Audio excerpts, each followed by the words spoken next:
Dulu, Google Meet ni mungkin hanya sekadar ruang untuk kita berjumpa satu sama lain melalui skrin. Tapi sekarang, ia bukan lagi sekadar aplikasi video yang biasa. Ia telah berubah menjadi rakan kolaborasi yang memahami keperluan setiap pelajar dan pendidik. Sekarang Google Meet dah ada peningkatan otak yang jauh lebih canggih. Jom kita tengok ciri-ciri yang sebenarnya memudahkan kehidupan kita di kampus. Salah satunya merupakan satu lifesaver untuk mereka yang tak suka typing, iaitu Take Notes with Gemini. Pernah tak tertinggal poin penting sebab anda terlalu sibuk tulis poin sebelumnya? Tekan je ikon pensel di bahagian kanan skrin anda. Google AI ni akan bertindak seperti setiausaha peribadi anda. Dia tangkap poin utama perbincangan dan action item anda dalam masa nyata.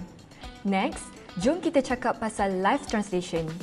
Jika presenter jemputan anda bercakap dalam bahasa asing yang tidak anda fahami, anda boleh turn on translated captions.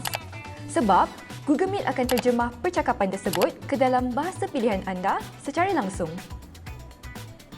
Percayalah, kemas kini ini bantu menjadikan meeting kita lebih mudah. Cubalah guna ciri-ciri ini di dalam seminar atau pembelajaran berkumpulan anda yang seterusnya.